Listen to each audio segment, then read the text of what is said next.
The February 13th, 2020 meeting of the Williamsburg City Council will come to order. Ms. Felica, would you call the roll, please? Mr. Maslin? Here. Ms. Ramsey? Here. Mayor Freiling? Here. Vice Mayor Pons? Here. Mr. Zhang? Here. Before us, we have the council meeting minutes from November 12, 2019. Are there any corrections, additions? There was one correction that I sent to Ms. Felico this morning about a date. Okay. Otherwise, I saw nothing. Yeah, not knowing what it is, but I'll still approve with Yes. the one correction. Is that a Second. motion? That's a motion. Second. Ms. Felica? Mr. Maslin? Aye. Ms. Ramsey? Aye. Mayor Freiling? Aye. Vice Mayor Pons? Aye. Mr. Zhang? Aye. We have no matters of special privilege today, so that takes us to public hearings, of which we have two. The first is PCR 20-001, request of the Cameron General Contractors, Inc., on behalf of Quarterpath Williamsburg, LLC, to amend the zoning ordinance to allow senior housing in the Economic Development District, ED. Ms. Murphy? Mayor Freiling and members of council, what we have before you today is a request of Cameron General Contractors to amend the zoning ordinance to allow senior housing as a permitted use in the Economic Development District, ED. Cameron is working with the Quarterpath Williamsburg to construct and operate a luxury, independent, self-supporting senior living community in Quarterpath Williamsburg, which we normally name Riverside. In your packet, I included the definition of senior housing and the definition as outlined in our zoning ordinance. Currently, the Economic Development District permits duplexes, townhouses, multifamily dwellings, which includes apartments and planned retirement communities. Cameron reviewed our regulations and met with staff, and after review, we had discussions and decided the best approach was to request a text amendment to add senior housing to the ED district rather than a text change to the parking requirements for multifamily dwellings. Planning Commission held a public hearing in January. Other than the applicant, no one spoke at the hearing. The Commission recommended to City Council by a vote of 6-0 approval of proposed ordinance number 20-01 to allow senior housing as a permitted use in the Economic Development District, ED. And basically, the ED district, you can see this is Quarterpath Riverside. And this is the zoning that shows the ED district of Quarterpath Riverside. So it does not include the RS2 section, which is the single-family section on the other side of the pond. I'll be happy to answer any questions you may have. Charlie Baberman and Robert Lewis with Cameron are here if you have any questions of them. Come back to my colleagues for questions. Ms. Murphy, before we open the public hearing? I don't have any. I had a couple questions. Thank you, Ms. Murphy, for your presentation. What was Planning Commission's analysis with adding senior housing into the economic development zoning? They thought that was a use that was similar to the other uses in the district. The reason we went to senior housing was after I talked with the developer. Senior housing requires less parking than the multifamily section of the zoning ordinance, and they typically don't need that much parking. They're looking at approximately 130 unit apartments, and with that, they are looking at doing 1 unit per apartment, whereas our ordinance requires 1 parking space for every 2 units, so they would exceed our parking requirements. We were cautious about changing the multifamily requirements for parking based on what we've heard from projects like Parkway Townhomes and other multifamily projects we had with the amount of parking and not having enough parking. So we thought this was a way to allow them to build their apartment complex, save the environment from having to provide parking that's not needed based on their study, and be a win-win for the city and for them also. So I appreciate that there's the whole analysis on parking, and I wholeheartedly agree with you.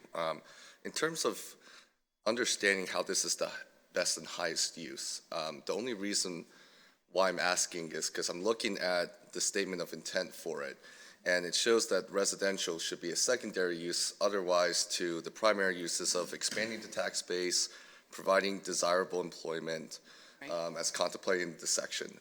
And I know that we're very landlocked. Right. Now, I have my own opinions on senior housing. I support it, but in terms of just the exercise of analysis, how did you arrive at that When parcel? the ED district was approved, it's 40% of the district can be some type of housing. So that equals to, I think it was 800 and some units, and they currently have 500 and some units left. So once they get down to their 40%, then they, of course, can't build any more housing in that district unless they come and do a text change to the district. So currently, they are abiding by the rules and regulations for the ED district that they created by staying under that 40%. It's not reached that 40%. That's yet. correct. And I hope, we'll keep it at that, but that's not for today. Well, that'll be up for council if you, Right. Thank you. if they propose to change it. Appreciate it. Well, and Mr. Zhang's question was one that I had too, because I knew that we were looking for commercial development of that property. And so I'm glad for the answer. And this is a text change at this point. There's not a proposed site plan or anything Not else. currently. They're looking at, based on discussion staff has had with them, with approximately 130 units. And one of the reasons they like the location in this area is because of its close proximity to the hospital. And as I asked earlier, that you confirmed that this is just for apartments, it's not for assisted living. That's correct. And the restriction would be, I guess, purely on age. Right. And They would have to meet our definition, and it's a two-part definition as I outlined in the ordinance. And one of them is you have to be 62 or older. okay, thank you. So, Ms. Murphy, just to clarify for the audience, all we're talking about here is changing the type of housing that's allowed to be built in this district and in no way impacting the number of housing units, because that has already been determined. That's been determined, and whatever number of units get built as approved by site plans would be deducted from that approved number. And the developers have not maxed out on the amount of multifamily housing that they could That's put in. correct. So what we're effectively allowing them to do is put in a version of multifamily housing that's actually less intensive than what they could do by right. That's correct. Just want to make sure we all understand that. With that, we'll open the public hearing. Anybody who'd like to address council on this matter is welcome to come forward. When you do, we ask that you please state your name and address, and if you could keep your remarks to 5 minutes or less. Seeing no one come forward, I'll close the public hearing and come back to my colleagues. And I'd just like to mention, Mr. Maslin is not with us up here right at the moment because as an employee of Riverside, he is recusing himself from this conversation. Yeah, thank you, Mayor. This is obviously a entire development is something that's been in the works for, gosh, over 10 years now, long time. And so we have seen some success with multifamily housing. I think it's no secret people like to live in Williamsburg. And to your point about this particular adding seniors, it is a less intensive use. Parking is less intensive. And so, for those reasons, plus, I believe that some added residential with kind of this added residential use will help stimulate some other growth in there moving forward. I think success begets success, and so, but it also ties into the hospital. As Ms. Murphy pointed out, the proximity is very convenient for the seniors that are in that area. So, I think it's a good use of this property, or of this zoning district. Carolyn, can I ask one more quick question? From what we've seen in the recent past is you have applicants that have submitted textual amendments and also a whole package, right, for consideration. So I appreciate that they're doing this step by step, but any reason why they're doing it this way? Main reason is this is a permitted use, and if it was a use that we required a special use permit, then you get additional information such as site layouts and those types of So things. we approve this today, it becomes a permitted use. That's it's a right. by right, so it doesn't go back to So council. then they would have to just basically file a site plan that gets planning commission approval and meet our ordinance requirements. So there'll be an opportunity for folks who might be tuning in today to attend a planning commission meeting who considers And see the site plan. Also, we'll post a sign at the site also if there's a site plan submitted. Well, I support this. I think staff's analysis is on point. I think there have been a lot of citizens that have asked for this type of housing in the city, and I'm glad that there's an opportunity for the city to be able to have it, especially given how we are incredibly landlocked. Most of the time, I think it's a rare opportunity we should seize and approve, so I will be supporting this.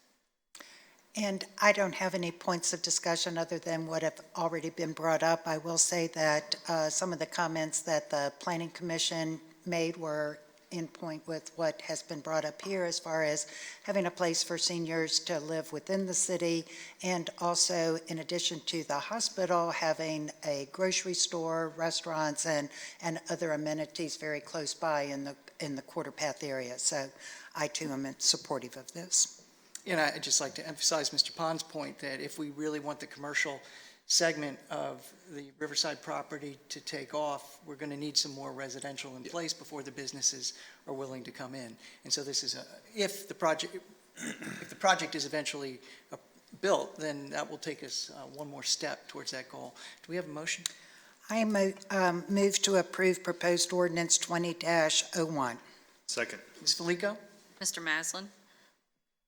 Ms. Ramsey? Aye. Mayor Fryling? Aye. Vice Mayor Pons? Aye. Mr. Zhang? Aye.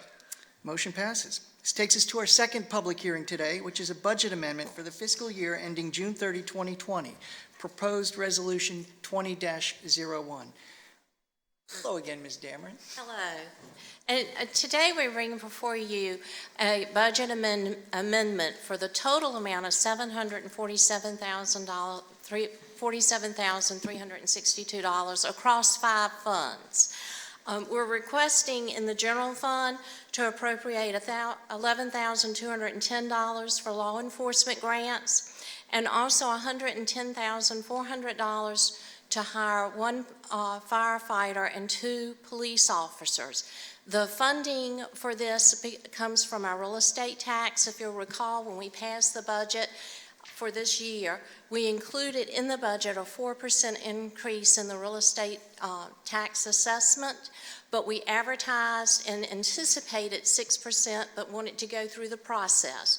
And the 6% held up, and we are asking to use some of that increase in the real estate tax to fund the additional firefighter and 2 police officers. Then in the sales tax fund, we've received a brownfield hazardous substance and petroleum grant for $600,000. And in the utility fund, $3,750 for state grant for Waller Mill Dam improvements. In the law enforcement block grant, we are requesting to appropriate $10,110 in federal grants for training and equipment. And in the public assistance fund, $11,892 in a workforce grant, and that's to facilitate underemployed and unemployed training. Is that it? Okay. Questions for Ms. Dameron? No Mr. questions. Trivet? Mr. Trivet, you have a Ma'am, question? we do have, hopefully you noticed that this agenda item, unlike most budget amendments, we do have 2 presentations attached, one from the police department, one from the fire department, to talk about their staffing needs, if you'd like them to come up and talk about that.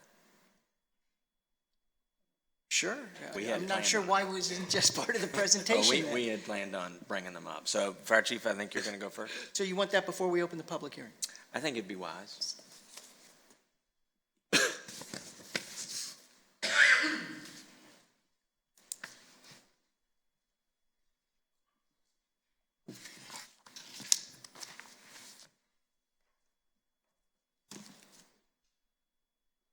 Good Welcome, afternoon. Chief Eagle. Thank you. Good afternoon, and thank you for the opportunity to speak a little bit about the fire department staffing needs that we have. Before we get into this presentation, I want to kind of recall how we look right now. So if you'll recall, currently we have an A shift, B shift, C shift, 24 hours staffed with 10 people on each shift and a minimum of 8. And then we also have a D and an F shift, which are ALS tech firefighters, which are trained a little bit differently, that are on separate shifts. So that all plays into this request that we're talking about.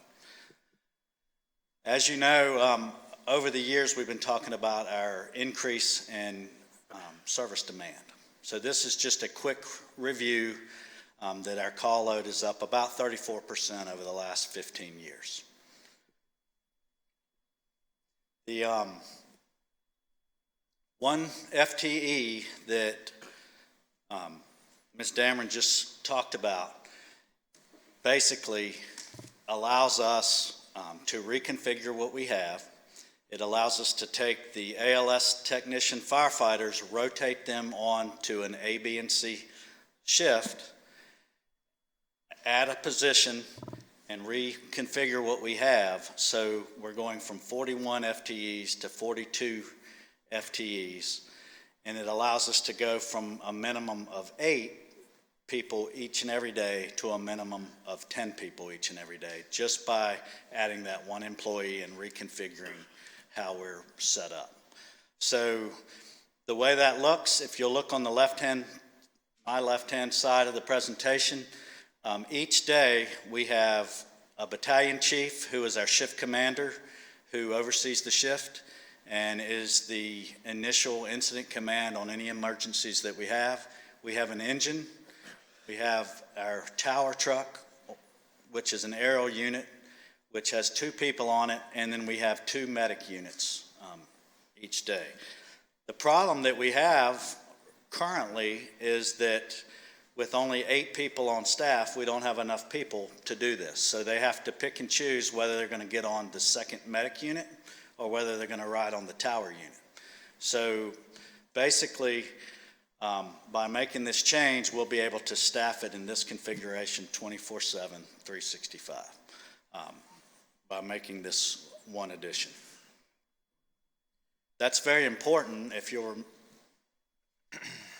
to remember that by having to pick and choose which unit you're getting on, about a third of the time, we don't have that 2nd medic staffed.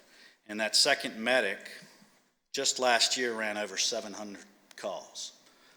We also had to depend on our mutual aid partners for about over 200 calls for EMS, where either our personnel was on that 2nd medic unit and we didn't have a medic available, or they were on the tower truck and committed to another call and we didn't have someone to take that call.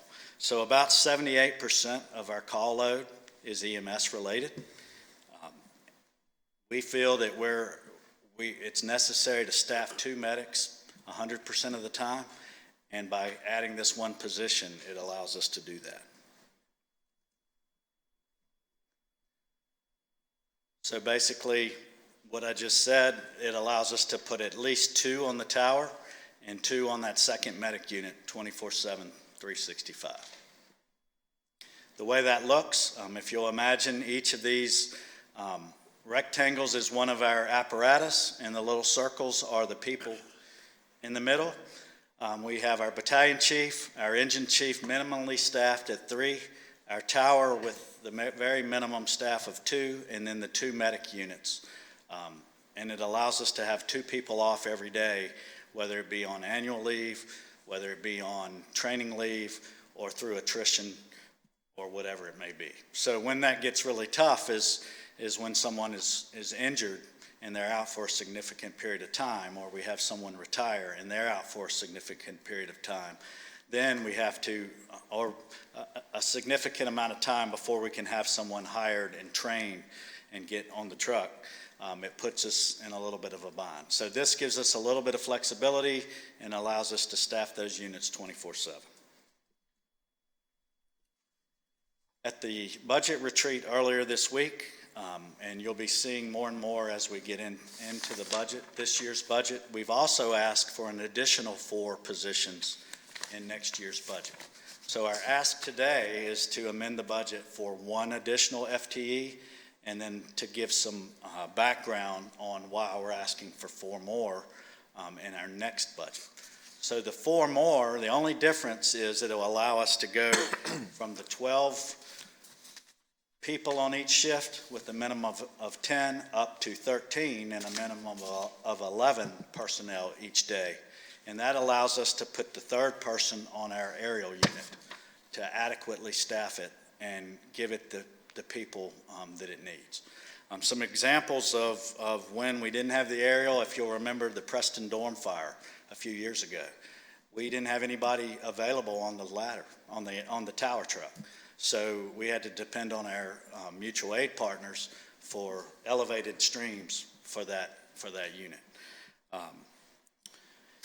Also, with only 2 people on that ladder, it doesn't give us the number of personnel that we need to adequately staff that truck and do the different job functions that a ladder or an aerial unit requires. So real quick, just a reminder, an engine company's primary function is fighting the fire. They have to capture the water supply from the hydrant, pull the hose to the engine. They have to have someone there to pump the pump. They have to have 2 more people grabbing the hose, running in, locating the fire, finding the fire, getting into the structure and putting the fire out. Usually the tower truck is responsible for search and rescue, for forcible entry into the house, for looking for any victims that may be in the house, for elevated streams, for controlling the utilities. So each one of them has very significant roles that have to be coordinated in a very rapid time frame when something's on fire. So 2 people on that tower meeting best practice does not get that done in a safe manner. We can depend on our mutual aid partners, but as you know, they're coming from outside, coming into the city, and it takes them a few minutes to get here. It's a great model to use, but we still want to have that tower adequately staffed to do that initial function of things that it needs to do when they get there. So basically, by getting the 4 more employees, and I'll talk in just a minute about how we propose to pay for that. But what it'll allow us to do is put 1 more on each shift, give us that minimum staffing of 11 personnel every day. It'll also allow us to roll 1 position back over to administrative staff. And that's a position that used to be an administrative staff. If you'll remember a couple years ago, we had a technical assistant to the chief that because of staffing inadequacies, we had a retirement, and many of you will remember that was Eric Stone's position. He retired. We rolled that position into operations because we were forced with making that decision of what we needed the most, admin or administration. So by getting these 4 more positions, it'll allow me 1 more on each shift, minimum of 11, give me that extra person on the tower, and roll that floating position that was that position that we rotated from admin over to operations back into admin and allow that position to concentrate on some of the city's GIOs, such as MIH. And if you'll remember, just a couple years ago, our MIH, it's published in our GIOs for the city. MIH, it talks about that very thing of planning a staffing strategy to have personnel to cover that. MIH stands for Mobile Integrated Health, and that's pretty much an integrative, multifaceted coordination of many different departments coming together to provide support, education, and empower our at-risk customers to have the resources they need and to live at home independently as long as they possibly can. So just a quick update, it's not on your slides, but primarily the city departments that are involved in that is the fire department with a huge collaboration with our human services, as well as occasional support from our police department.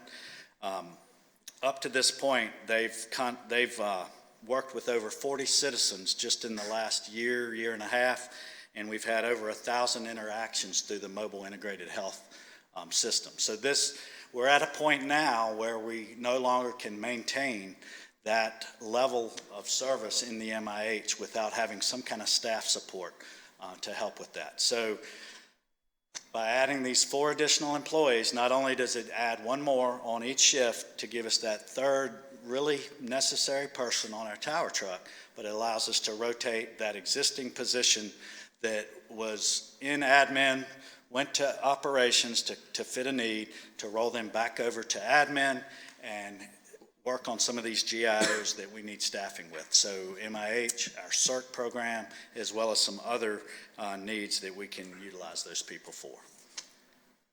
So with those 4 up there under additional staffing needed, it says apply for the SAFER grant. So what a SAFER grant is, it's a grant offered through the Department of Homeland Security specifically for firefighter staffing. It's a competitive grant. It's a very tough grant, but we feel very optimistic that we're sitting in a good position to show the need for that grant. Basically, the SAFER grant stands for Staffing for Adequate Fire and Emergency Services. And the way it works is the first year it pays for 75% of the position. The second year, 75% with a 25% city match. The third year, it goes to 35 federal, 65 city, and then you're obligated for a fourth and fifth year at 100% cost to the city. Now, if you'll remember at our budget retreat, I'm going to back up real quick. We talked about these positions would cost about $63,000. On my slide, you see $75,000. One of the reasons we projected a little higher is there's different ways of figuring the benefits that go with that. It also includes outfitting the firefighter, getting the equipment they need, and getting the training that they need to do that. So that's the difference in the $63,000 you saw at the budget retreat versus the $75,000 that we projected this. So this is just a breakdown. The 4 additional FTEs is approximately $300,000. We think we can do it a little less than that. This is what we'll be asking for in the SAFER grant, provided you approve us to pursue this. And you can kind of see the federal share versus the city share as we move through the three-year program with a 5-year commitment. The way that would look, basically, as I said, you'd have both medics staffed 24/7, which, just to put it in perspective, we ran last year with our mutual aid coming into the city to do EMS around 3,550 calls just for medical. So as you can see, we are a 2 ambulance, possibly 3 ambulance locality, but we really need to make sure that 2 of them are staffed 24/7 to meet the needs of our community. The way this looks, just kind of from a monetary standpoint, is currently we're at 41 FTEs. What we'd like request today is to increase that by 1 FTE at an approximate cost of $75,000 that Ms. Dameron said is in the budget. And then for next year in our budget, you'll see moving to 46 FTEs for a total cost of $375,000, with the SAFER grant paying 75% the first 2 years and 35% the third year. Any questions? Just to be clear, so you need these 4 additional people next year, and I think you made a good argument for that, and you found a way that a grant may help fund that. Whether the grant comes in or not, we don't know yet, but if the grant doesn't come in, we still need those 4 folks. Absolutely, So yes. And if we don't get the grant, are you still requesting those 4? Vice Mayor, it's a question of timing. Okay. The chief and I have talked about that, and we've got probably, if you saw on the slide, there was a 3-year window projected. So we think we've got at least 2 cycles of applying for the grant, that if we don't get it, we can wait and apply again.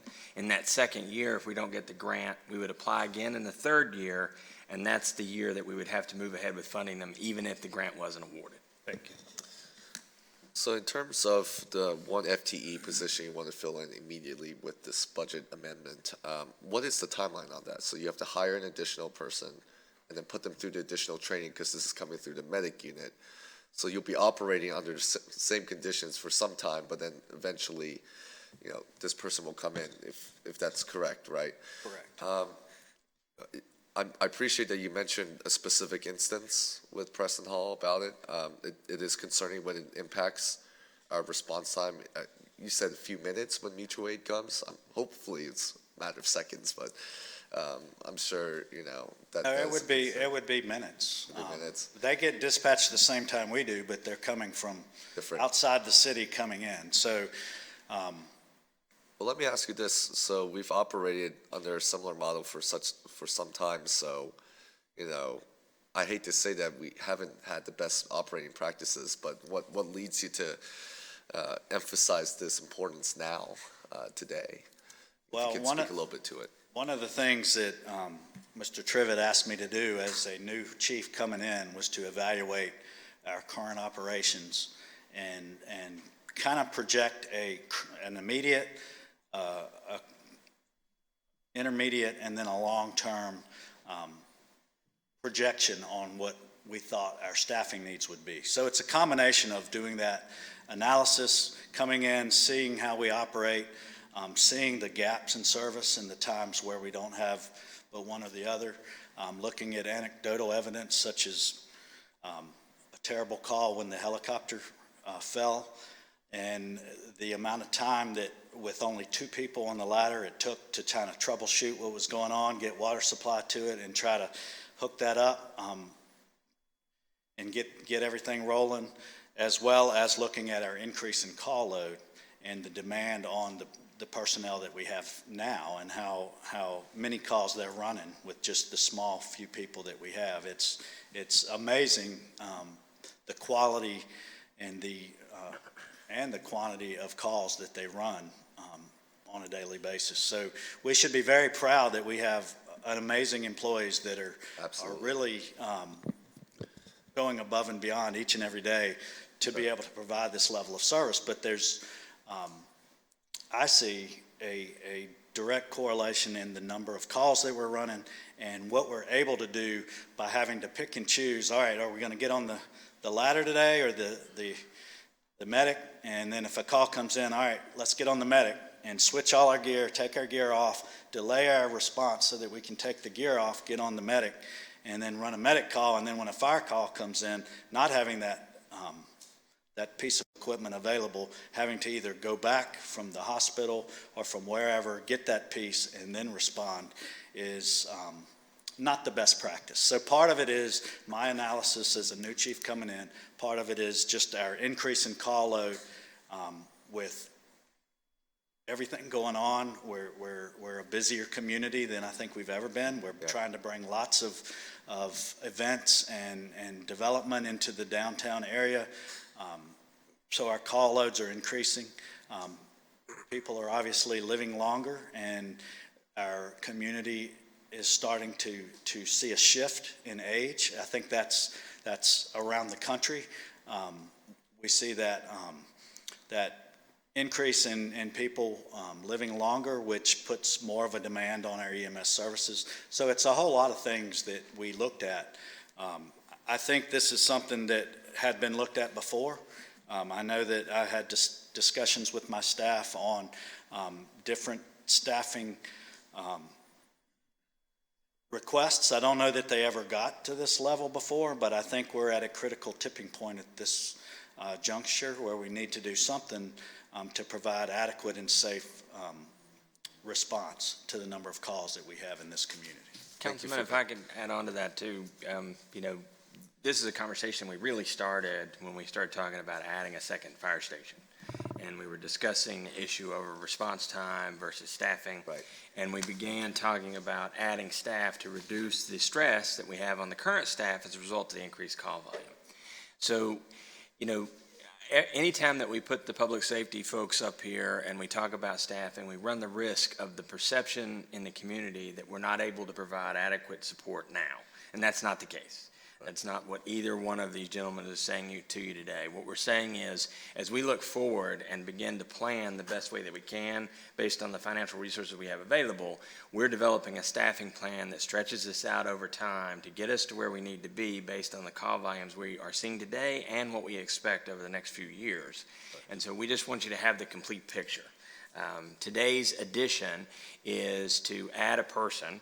The benefit of that is it gives the flexibility of the fire department to provide better service, but not a level of service that is absolutely necessary. As you said, you pointed out, we're providing the service and have for years in this model. Every time we do our citizen survey, we get high marks. Our response times are well inside the expected norms across the country. This is really just about improving service. That's why we have the best city in the world. Bless you. In the interest of brevity, thank you for that response, and I'll bring this point up some other time, but I did want to go on the record and wanted you to start thinking about this answer as you're talking about pitching the 4 FTEs with the next budget cycle. You know, one of the things that I'll be asking about is how that plays in a role with the second fire station upcoming, because from based on your presentation, my sense is that the 4 FTEs will fill up the teams to get to the adequate staffing level. And I just kind of wanted to get a forecast in terms of how that will play out with the second, but I'll leave that till budget time. Thank you. Thank you for your presentation and also for the initiative to go after the SAFER grants from the fire department. And I did have a question about them. Is there a possibility that we would get half of the money from the grants, or do they only award, you know, for the 4 and for that a certain amount of money? Generally, it's only for what you ask for. So they're not going to cut it. All or none kind of thing. It's all or none. It's like smart scale. And like Mr. Trivett said, if we're not successful this year, we will apply for it again and hope that will only increase our chances of getting it. And just as a reminder, when will the grants be awarded? They haven't come out with the newest one. Generally, it comes out in February sometime when you can apply, and then generally they make their decisions in the September-October timeframe. So we would be applying this February or whenever they come out with the hope and prospect that we would get some award notification in September. And that's our hope, yes. And then that would come after the budget starts in July. And just to reiterate, what we're talking about today, though, is the one additional fire person who would be on the engine. And when you have that person on the engine, then you have enough people so they don't have to take equipment from a medic truck to the engine and back and forth. Yes, currently it's our tower truck. Tower truck. So we have the engine staffed minimally with 3 every day and then 2 on the ladder or tower.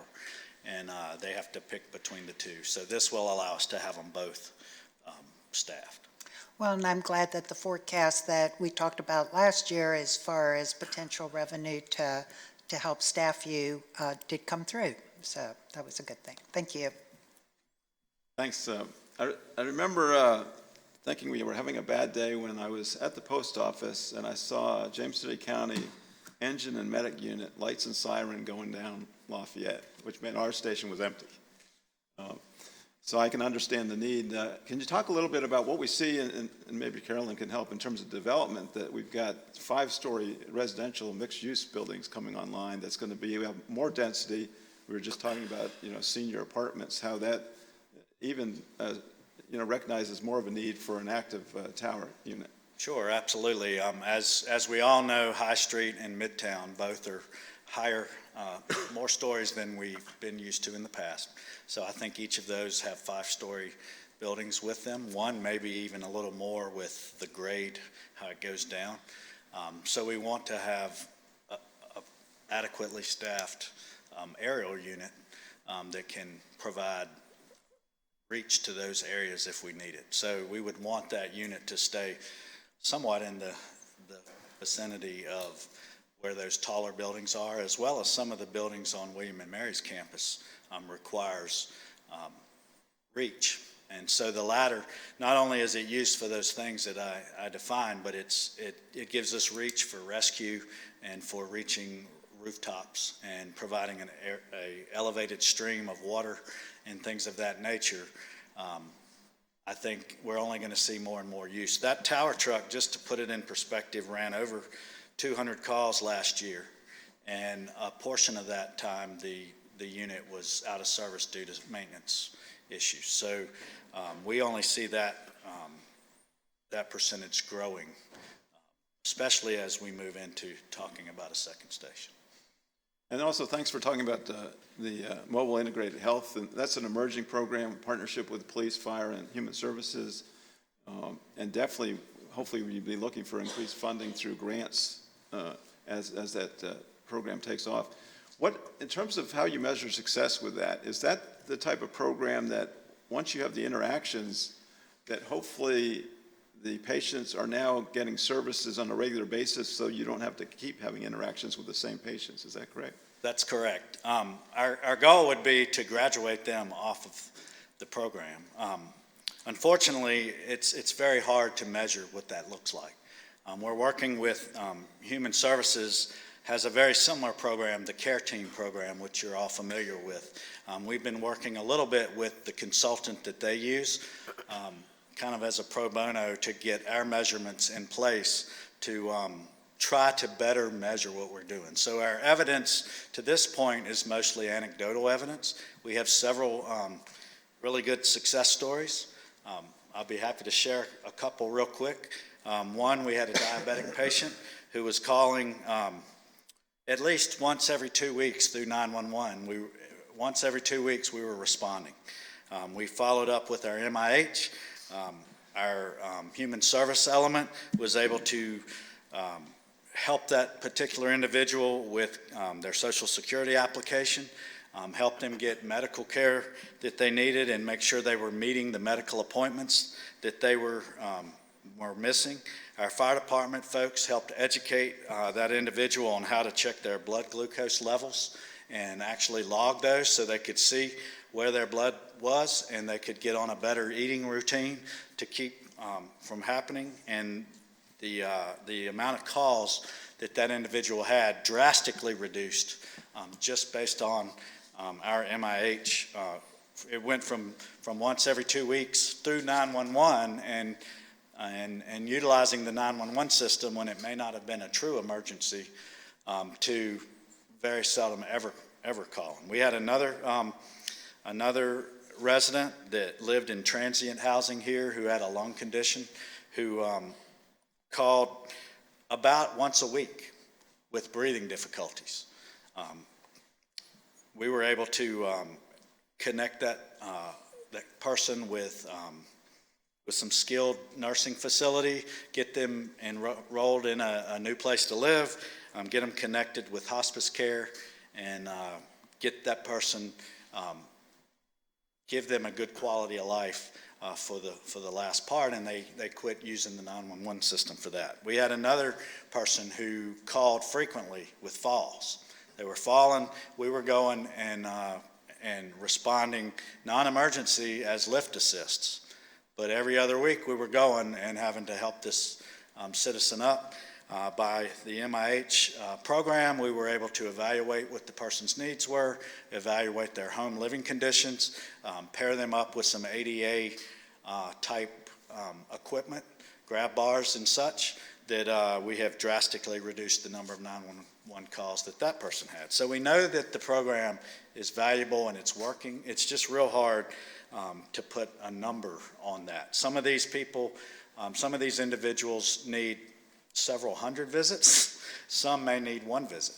So since the program started in January of 18, we've worked with 40 citizens.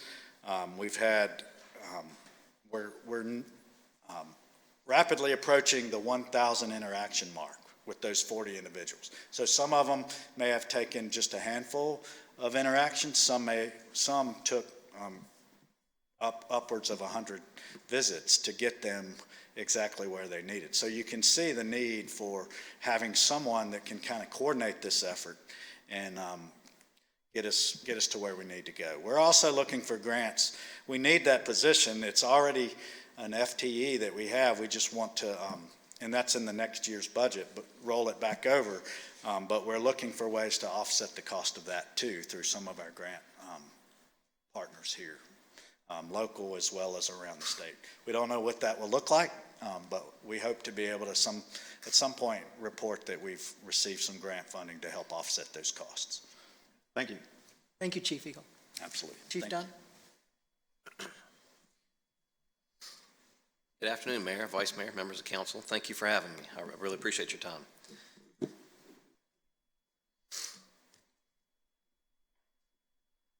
We're going to talk to you a little bit about our staffing request as well, short-term and longer-term. I hope to be brief as I go about it, but I first want to give a special thanks to Deputy Chief Susan Galvin, who really did the lion's share of the work for this presentation, so thank you.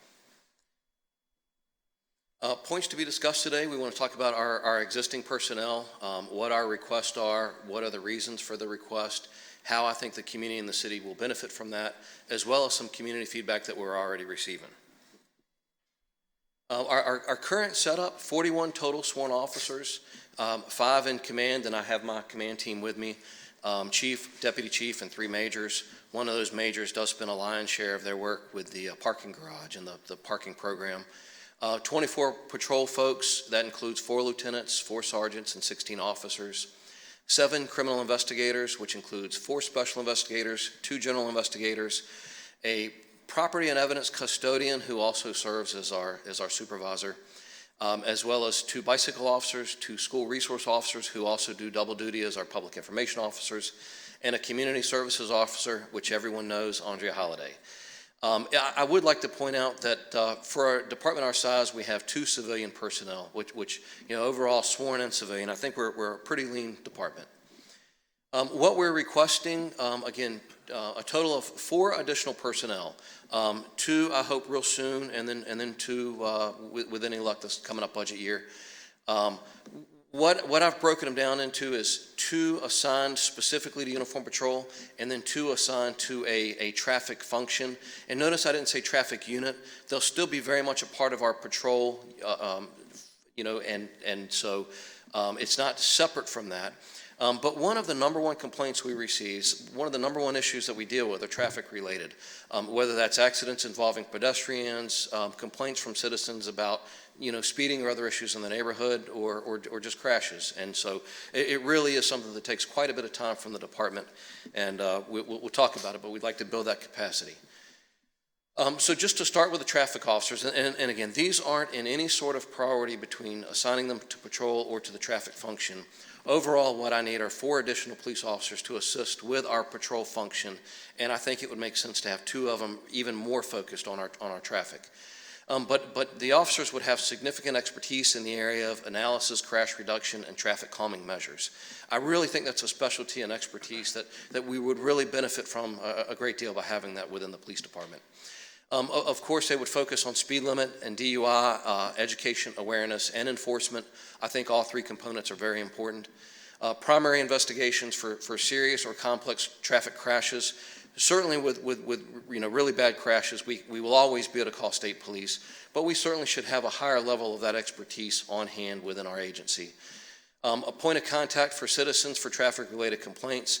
It often comes up that the traffic complaints come to the city manager or me or the major, and we do our best to throw what we can at it and address that issue. Months later, we've moved on to other issues, and a year later, we're back to addressing that same issue because we've been focused on some other things. And I think having a couple of primary point of contacts, I think throughout the course of the year, for years forward, we'll be able to do a better job of managing that.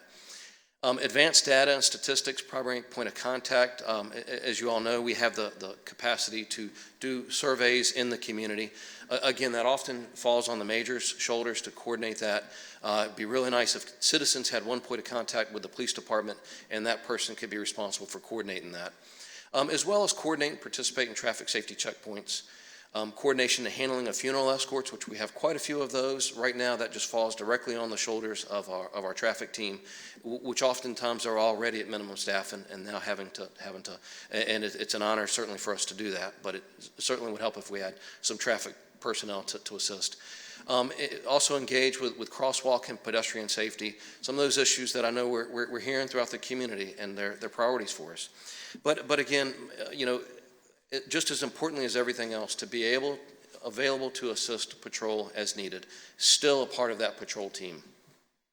If we were to have 2 additional patrol officers, it'd be great to increase our presence during periods of peak activities and events, afford us greater opportunity to be out of the vehicle, engaging with our citizens, facilitating those positive interactions, being a part of the community when there's not a problem so that we can do a better job of helping to prevent those problems.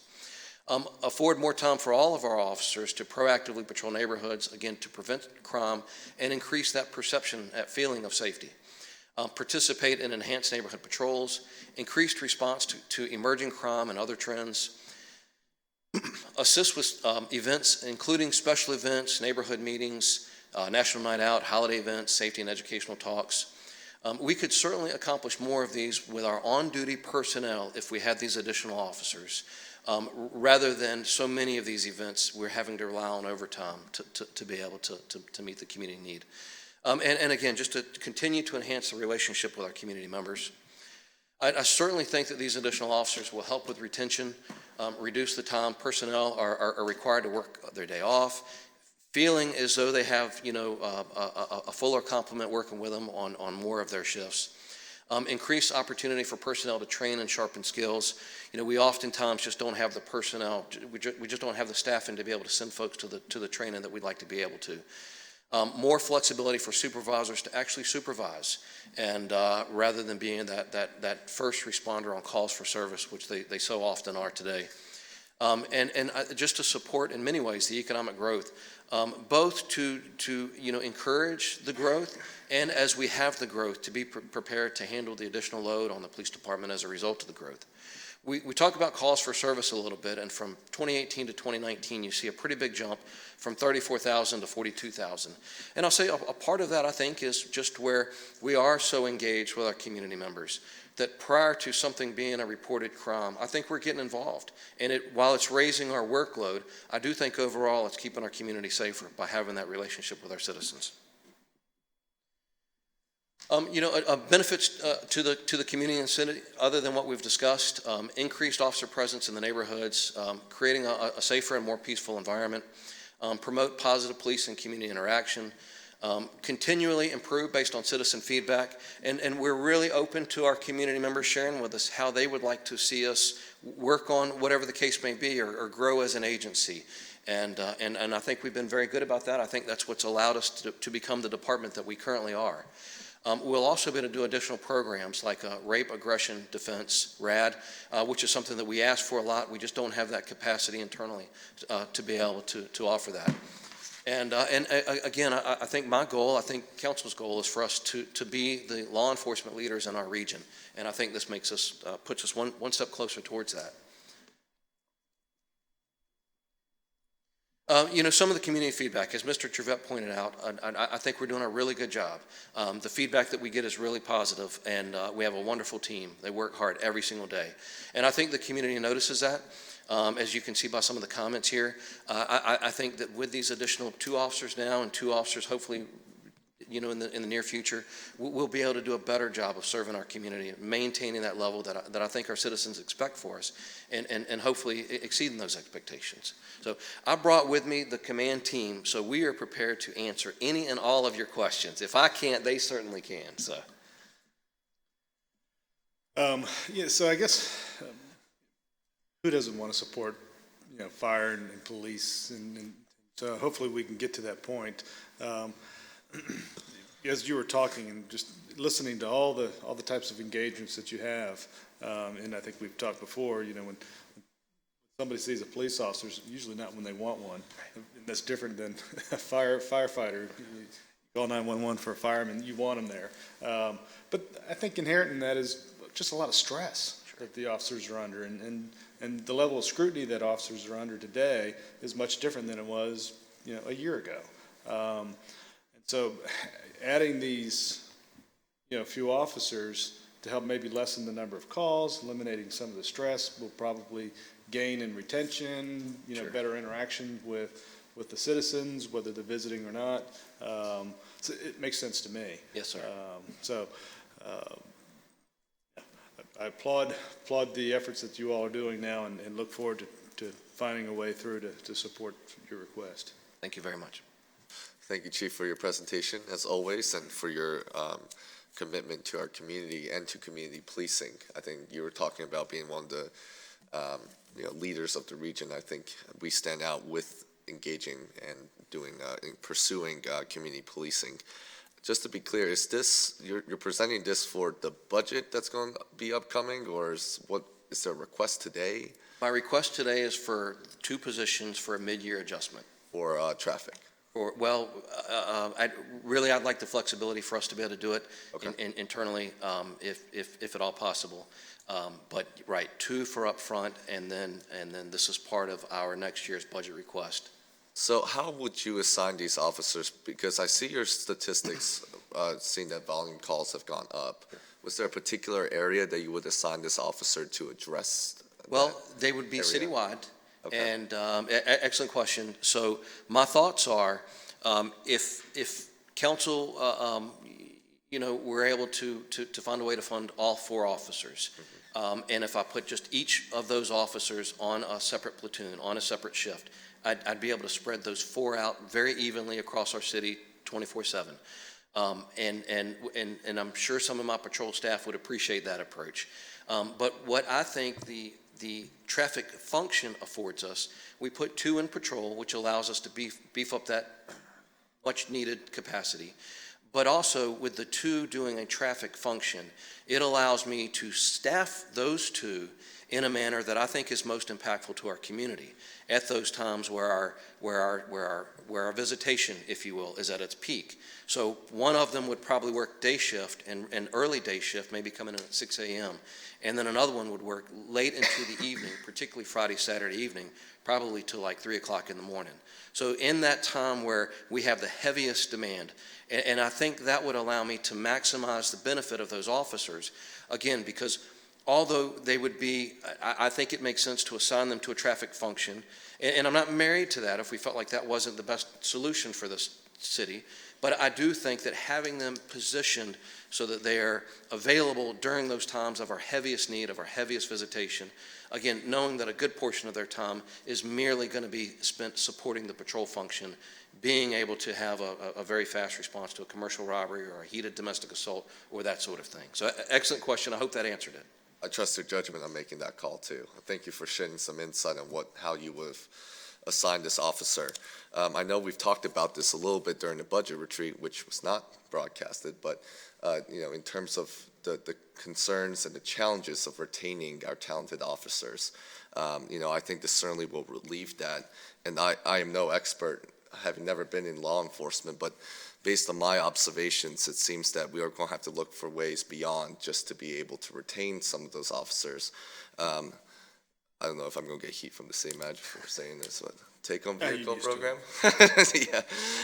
I think we're going to have to find ways to try to retain some of those officers, but I think this is a step in the right direction, and I'd be happy to entertain the other subject matter during budget discussions. But thank you for being here today. Thank you very much.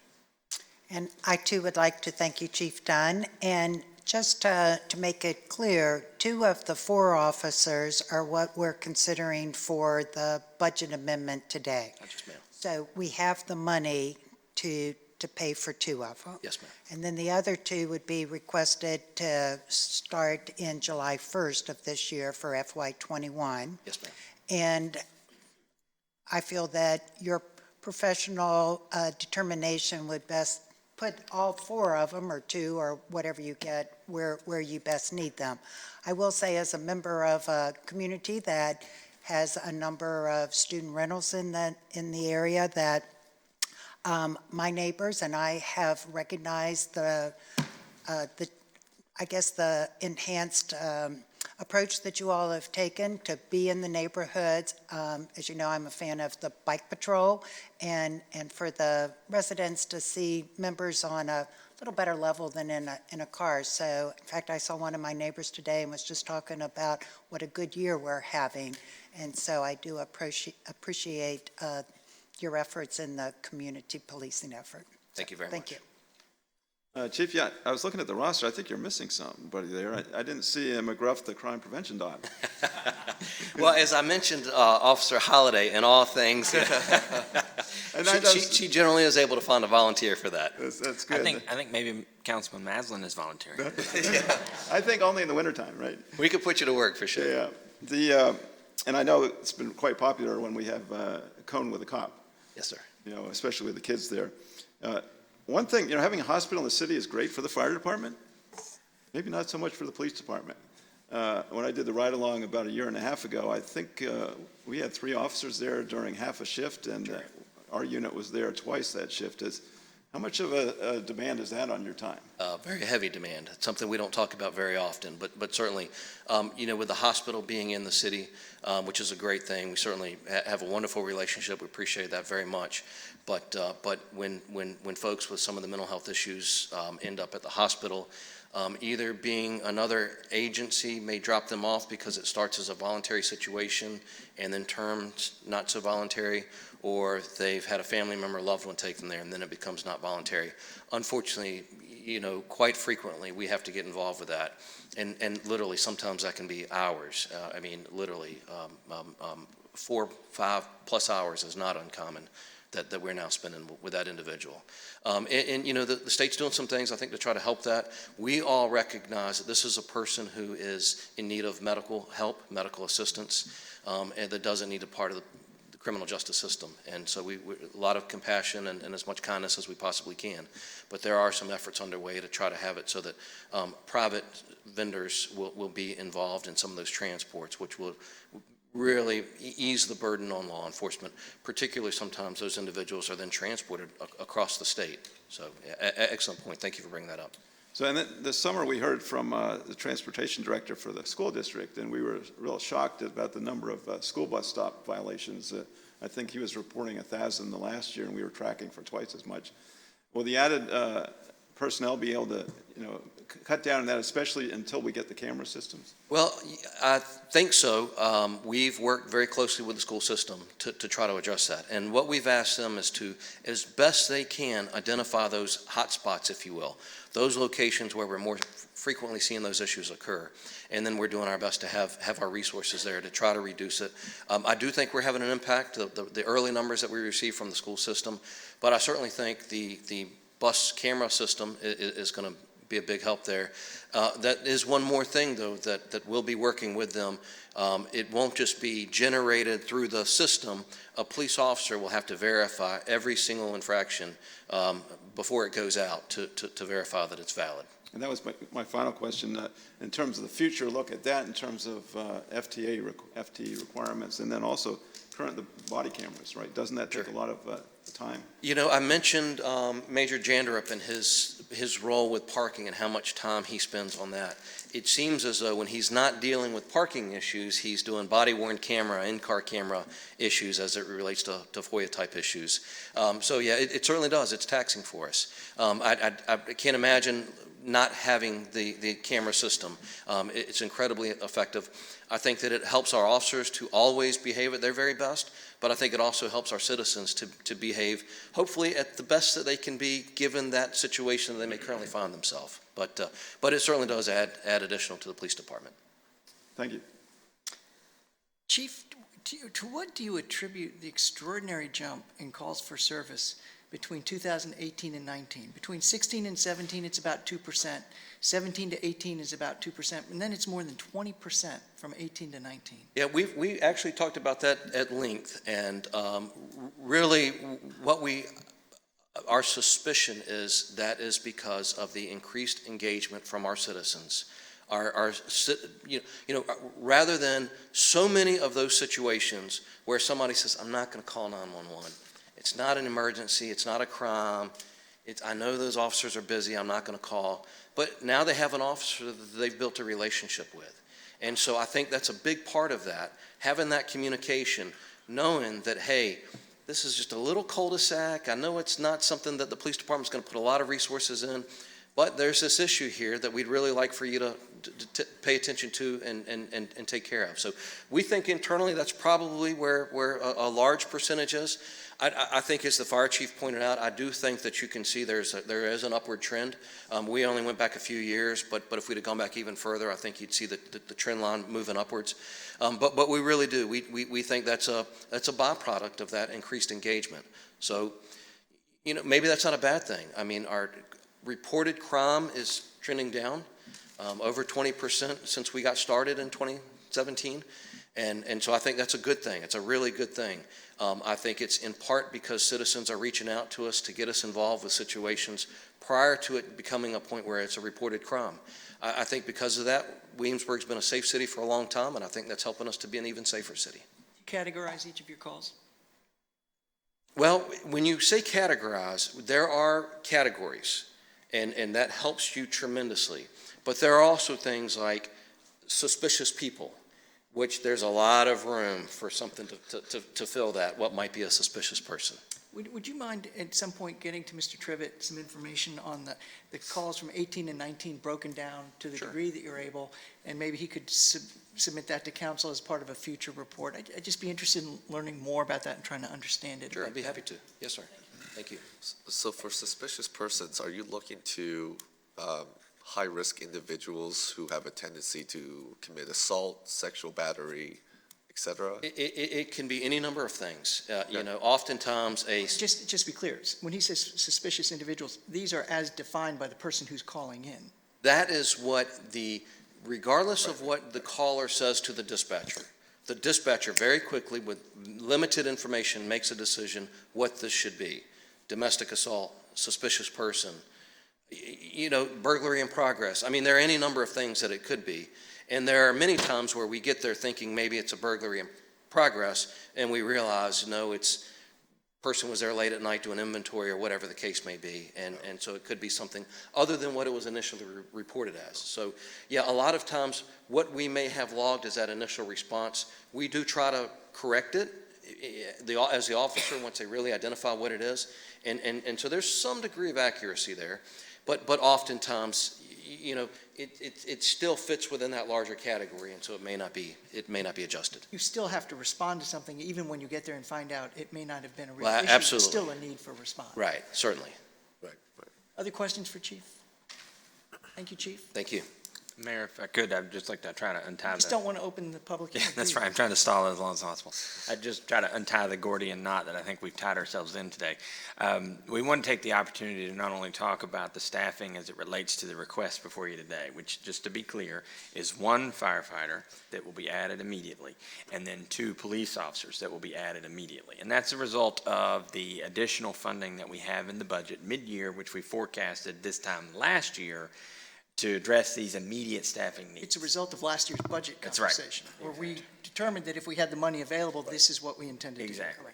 The unfortunate timing of today is that we're in the midst of discussing next year's fiscal year budget. And so we want to take the opportunity to talk just a little bit about future forecasting for positions that are needed. Now, I think it's really important that we understand that when public safety, these 2 departments that are already providing exemplary service to this community, stand up and say they need X number of officers, X number of firefighters, we are not doing so out of a position of emergency requirement.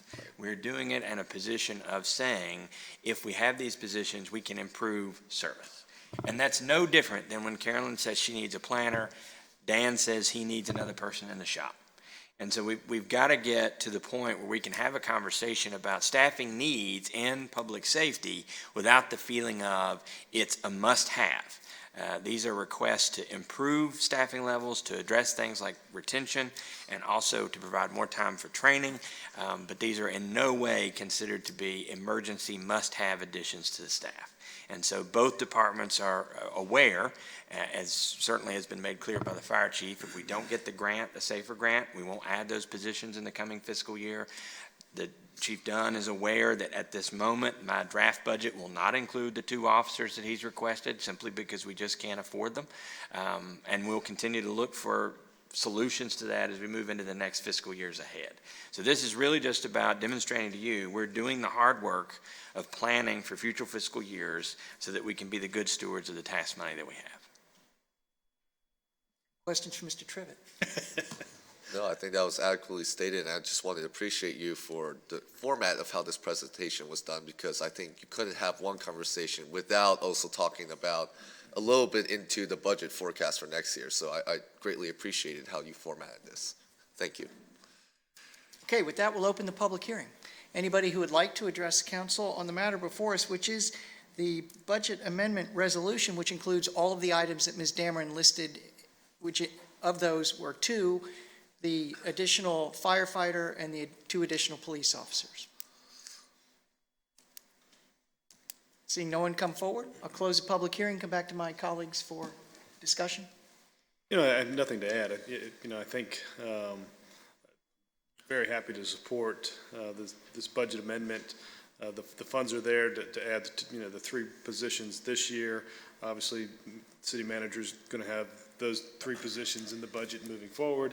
And he clearly, as he just said, he understands the constraints on adding the 2 additional officers that Chief Dunn has requested moving forward. Hopefully, there'll be some new funds coming in. Ms. Dameron will work some magic, and receipts will be greater than we anticipated, and we'll be able to do something at next year's budget amendment time. So I'm satisfied to support this. I agree. I'm going to be supporting the budget amendments today. I would just urge us to be mindful that with the SAFER grant, with any grants, it seems to be a tendency in the peninsula that we rely so heavily on federal funding. And I know you have mentioned this, but I just want to reiterate for the public's consumption that when we consider the grant funding for those additional positions, we ought to consider its present value considerations rather than, let's write it out and at some future value costs, we'll deal with it later. It's very much part of this budget discussions. I know you've reiterated that, and I just wanted to be sure that I'm mindful that our city's philosophy is a lot more proactive than that. I don't have any additional questions. Again, I would like to applaud Ms. Dameron for her work and with the budget and pulling all of these figures together for us. It's greatly appreciated.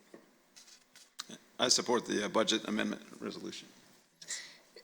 I too support the budget amendment, and as we spoke about last April or May, we were very interested in these positions at that point. We knew we weren't sure we could afford them at that time because we didn't know what the revenues were going to be like. I'm very thankful that it's all worked out and that we will be able to approve these 3 new positions for the rest of fiscal year 20. I take Mr. Zhang's point about the SAFER grant and the need to be thinking about whether we get it or not, and that even if we get it, we still have to be prepared to continue to fund those positions afterwards. And that's why we're doing everything we can to continue to try to grow the overall revenue that comes in without directly just raising the property tax. Right. But at some point, a future council will have to come to grips with that question. I would just like to take this additional opportunity to thank all of our public safety personnel who are here. I know you know how much this community appreciates what you do, and I think folks tell you on a daily basis, despite Mr. Pond's fear of the police. I think it's real. You all are great, and everybody in this community appreciates everything you do every day, every night, all the times that we're sleeping, when we're home, when there's storms coming through, when we can't do for ourselves what we need done, and somehow you're there away from your families to do it for us. I just can't say it often enough, so thank you. Do I hear a motion? I move that Resolution 20-01 be approved, consistent with staff's recommendation. Second. Ms. Felico? Mr. Maslin? Aye. Ms. Ramsey? Aye. Mayor Fryling? Aye. Vice Mayor Pons? Aye. Mr. Zhang? Aye. This takes us to our reports, the first of which today is a monthly financial statement. Mr. Trivett, Ms. Dameron, anything you'd like to highlight? I think, Ms. Dameron and I talked about this earlier. We have the suspicion that you have had your fill of numbers for this month. I'm not sure Ms. Dameron has had her fill of giving us numbers. Maybe not. Departmental operating reports. I had 2 questions okay. if we're going to. So just 2 questions. On the business license taxes, is that normal? So we've got a budget of 2.2 million and our actual to date, so we're 7 months into the year. Our actual to date is 35,600. That's normal. That's not due until the 1st of March. And so in the upcoming month, we will start monitoring that. But this is what I would expect to see in February. Okay, and then, which is a good thing, I've really never heard any concerns about cash flow. But one thing that I think is really helping it is on our, when we look at the tourism development grant, we've got the budget for the year of 3.6 million, and we've only spent 220,000. Right. And is that typical too? Well, the tourism fund is relatively new, Yeah, so and there's not a we've typical- just approved the grants, and so that process is starting out, and as we move forward, we'll start to see some money or some cash flow out of that. Okay, thank you. But just to be clear, we don't ever tap that money Right. for any other purpose than what it was specifically designated for. So it never Well- flows into the general fund. Exactly. Okay. I think that's really the point. If we were going to be concerned about cash flow. I'd be concerned if we were certainly- doing that. And certainly the city of Williamsburg is not concerned about cash flow. Then we would worry about it in the general fund because that's where all the expenses are charged to. In the tourism fund, which is a separate and distinct collection of funding, we don't worry about it because there's an immense amount of money there, first of all. And secondly, the department is very, very small, consists of only one person, so the draws are really small Until the grants are paid out. until the grants are awarded. Okay, thank you. City attorney report? Uh, Oh, sorry. Oh, departmental operating reports, I'm sorry. I had a couple comments and questions unless anybody else does right now. Are on departmental operating? Department, yeah. Okay. Do you want to highlight anything, Mr. Griffin? No. Okay, please. So the monthly department operation reports give us a snapshot of how well the departments are performing against goals established to measure what success looks like. One request is, as the city manager develops the next budget for the city council, it'd be good to review and approve what these goals are in light of resources being allocated, as well as to ensure that we are measuring the correct indicators of successful outputs. So I wanted to take a look at three public safety key performance indicators that were shown on our website as off target. It'll only be two because Chief Eagle really did a good job at touching on the mobile integrated health program. But for anybody online, if they wanted to click on the agenda under report 6B, then they can click on the public safety and actually see the graphics here. For the police department, we show a goal of increasing vehicles using the Prince George garage by 3% over last year. And this seems like a modest goal. What strategies are we using to accomplish this? Who are you asking the question of? Please.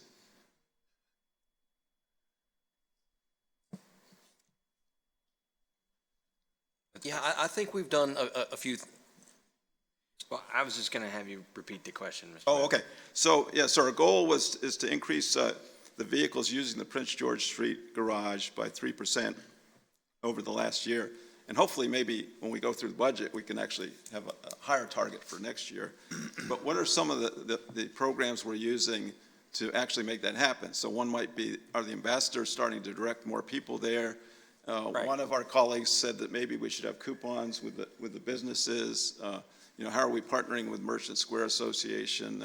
How are we making it more friendly? And then I know with making it easier for residents to, have an online account where they just come and go. I think you pretty much answered your own question.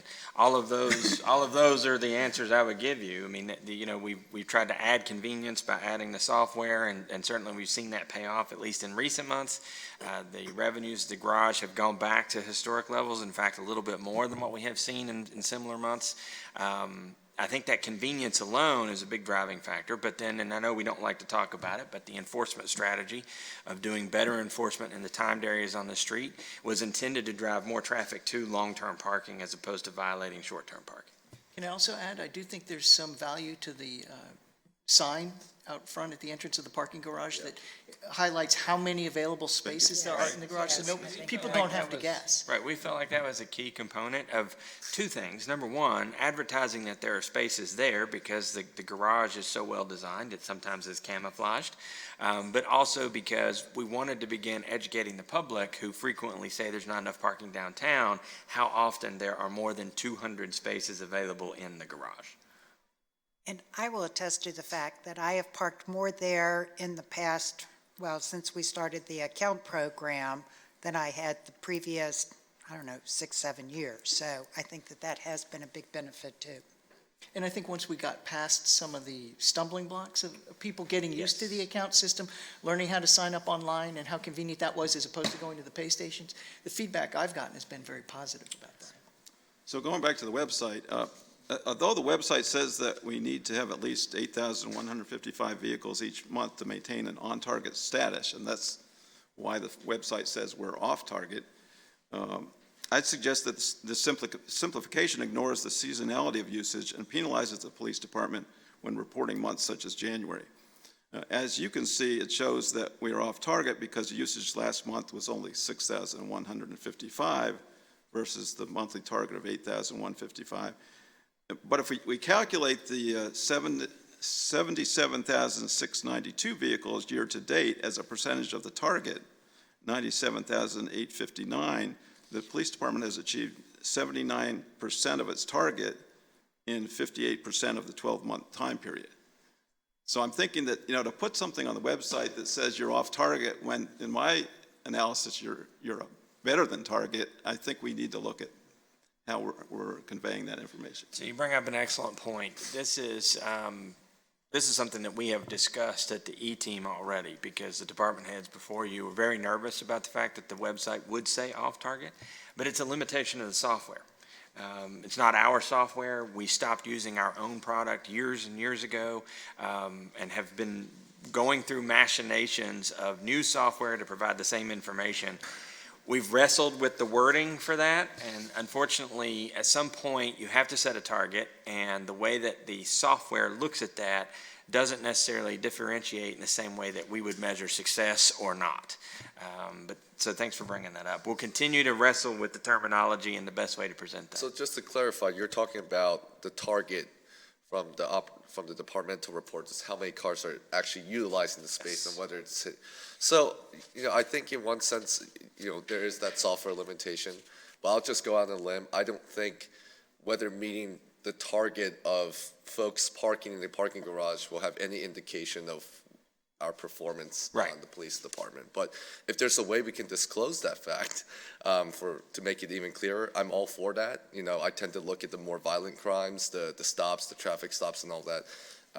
But point taken. But I think, we don't have to get ahead of ourselves in terms of looking at every measure and seeing how that comes back. In fact, I actually view it more as an economic development, perhaps. Not to put Michelle on the spot, but I don't see how the police's duty and performance is predicated on getting cars to that parking lot. Well, then maybe it shouldn't be on the website. So is it off target because the month of January was down, but year-to-date it's strong? I think Mark can answer. Yes, please. Oh, do you mind coming to the microphone? I believe for this fiscal year, and I'm sorry, Major Jandrup, Williamsburg Police. For this fiscal year, January was the only month that we're under the 8,000. So all the other months we were over, and in some cases well over. And the other thing I wanted to add, I get a lot of feedback daily from our ambassadors, and they're out there 6 days a week working hard and getting a lot of feedback from people. And you would be surprised the number of people, the Prince George parking garages are right there, and it's an excellent resource. But when they go and talk to people, a lot of them don't even realize it for some reason. And some people have a phobia about garages, and ours is a lot better now that we don't have a gate system. People were really afraid of gates and almost like a fear of being trapped in there. Unfortunately, when the system was breaking down, sometimes they were when we had the old problems. But now there's no gates, and it's more welcoming. But the ambassadors are doing a good job, I believe, out there recommending things to people, like options like, hey, the Prince George parking garage is right here. Because a common thing is a lot of people don't want to go and eat or get a cup of coffee and think, hey, I'm in a 1 hour spot, or I'm only in 2 hours. Go to the garage, you get a half an hour free, and it's very reasonable, especially compared to parking in other bigger cities. Thank you, Major. That's what I wanted to add. Thank you. Thanks. Thank you. So can I ask Mark a question? Sir. Yes, sir. No, I'm sorry, Mark, Mr. Barham. Is there a reason why it's not doing year-to-date as opposed to month-to-month? The way the system's set up, the way the software calculates that number, it takes what the goal is for the year and divides it by 12. So January is historically a slow month for the garage, which is why, as Major Jandrup indicated, that's why it's low, shows us as off target for this month. So the system only understands, Doesn't have seasonality. it does not have factor in seasonality into its calculations or its algorithms. And you can't build a goal based on monthly projections. Cannot. It used to be, you may remember, some of you who were on council a little longer, you may remember that we used to demonstrate these KPIs using an arrow format that changed colors, right? There was an arrow that pointed up that was green, there was an arrow that pointed sideways that was yellow, and an arrow pointed down that was red. And that was the internal system that we no longer use. And I think that sometimes we wish we still had that capability. We've just not figured out the correct solution to that. Mr. Maslin, you have more? So one more would be for the fire department, and this really, I think, goes to staffing also. It's, we see the average emergency medical services response times are no longer, are longer than the goal of 5 minutes or less, and the trend does not seem to be improving. During the budget process, it might be helpful to understand more detail about the circumstances affecting these response rates, especially for those calls related to life-threatening emergencies. You know, I'd really be interested in like the percentage of life-threatening emergencies that we're not getting there within 5 minutes. And then also getting a picture of what does the what's on the website, does that include, does those calls include when we're responding outside the city for mutual aid, or calls within the city that mutual aid is helping us? The mutual aid calls are taken out of those. So So this it's is just, strictly- it's just us answering our calls in the city. Right. So maybe just an understanding where some of the longer times are because we don't have any medic units available. Yes, sir. I don't know the answer to that. That's something that we're very aware of and trying to learn. One of the limitations of our software, too, is that we can't pull out, we're trying to figure out how to pull out the non-life-threatening citizen assist type calls, such as a lift assist. That goes in as an EMS call, and they may go non-emergency, which may artificially increase our response times, as well as some of our heavier users of the service. Some of the assisted living type facilities are on the outskirts of our territory, and so we have a little bit longer travel time to get there, as well as the volume of calls. We're not always responding from the station. A lot of times they go from call to call, or they go from the hospital to the next call.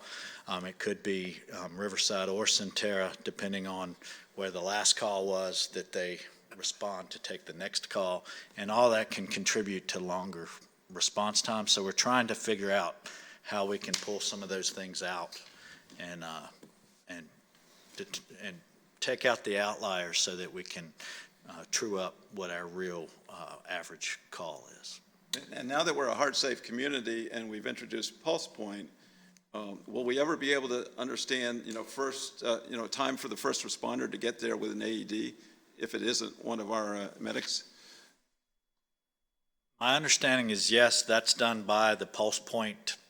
They have a time, so we would have to go through them to see, provided they give that information. They can say they're responding. But my understanding is that that's up to the Pulse Point software if that information is provided to them. Because that might be a good story in terms of improving survivability. We'll see if we can follow up with that and see if we can get get better data back from that group. Yeah, thank you. Did it? Okay. City Attorney report. Nothing today. Okay, takes us to annual reports for 2019 from the ARB, BZA, and PC. Is there a presentation here, or just letting us know that these are available? A statutory requirement to provide the reports. There's no presentation. Can I ask a really quick question? I would like at some point, Carolyn, if you can opine, maybe not in this meeting today, what the correlation would be in terms of the number of budget amendments and textual amendments we see with kind of the years of the comp plan being in effect. So we're in our last year. In fact, actually, we're beyond our years for the 2013 comp plan.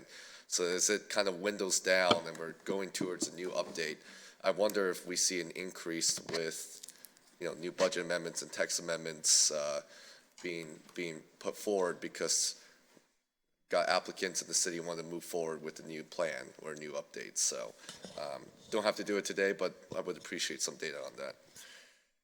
Thank you, Mr. Mayor. You have enough information on that, Ms. Murphy? Okay.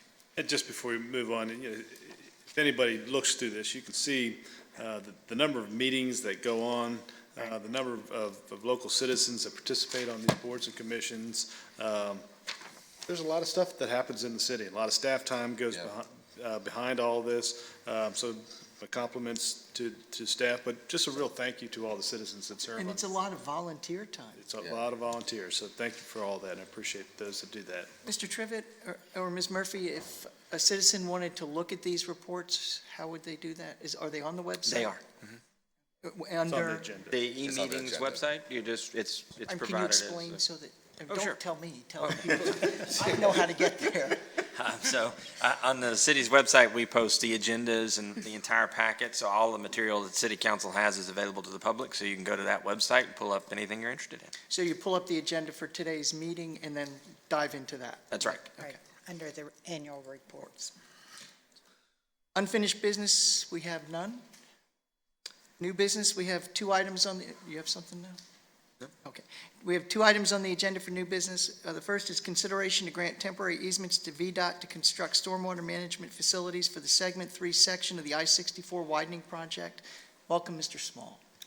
Mr. Mayor, members of council, this is a request by Shirley Contracting and VDOT. Shirley is the design builder for the I-64 project, and they have requested 3 temporary construction easements to accommodate drainage outfalls due to that construction. So they will be improving those with riprap and some added outlet protection on 3 locations on our Waller Mill property.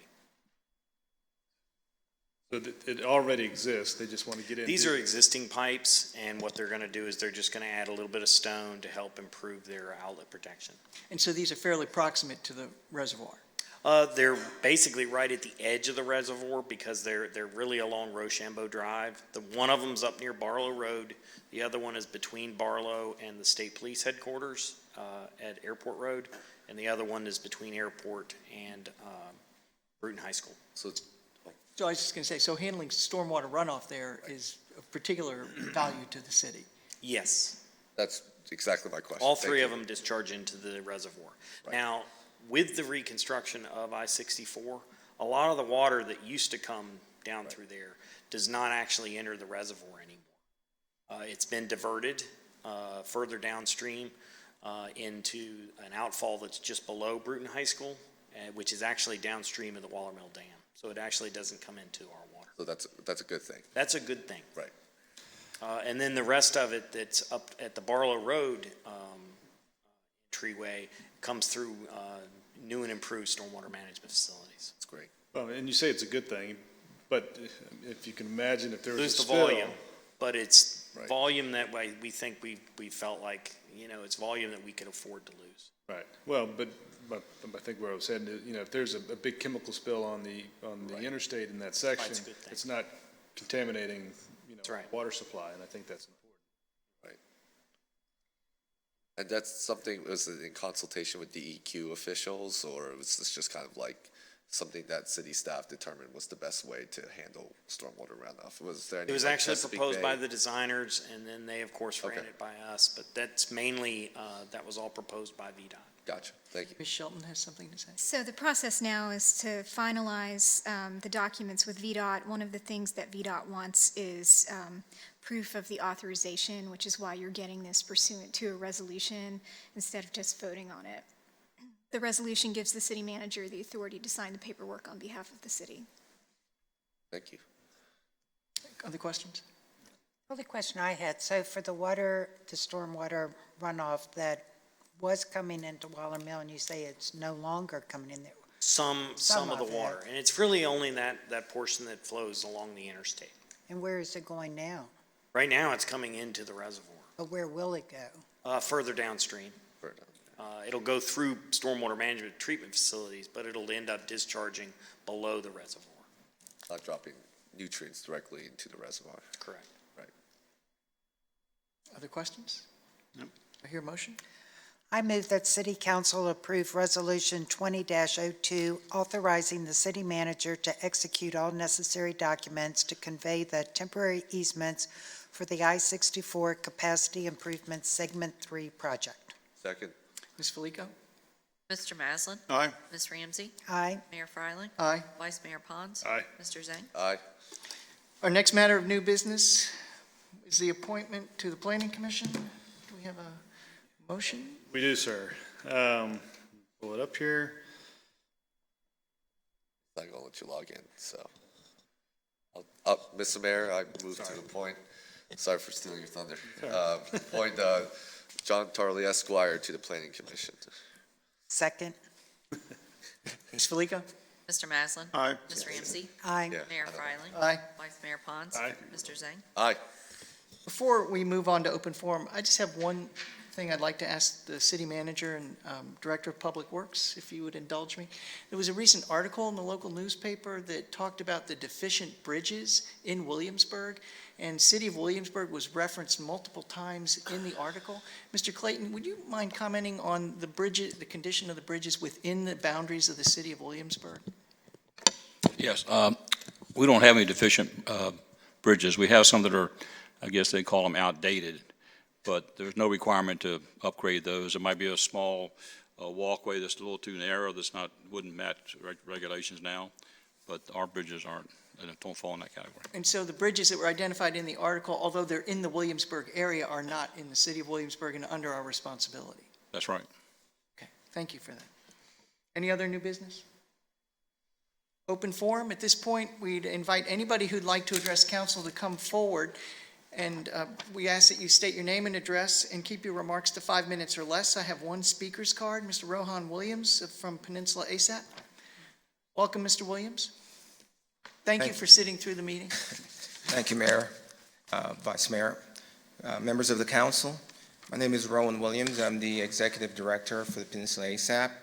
And I'm here as a meet and greet, essentially, and to tell you how our program serves the City of Williamsburg.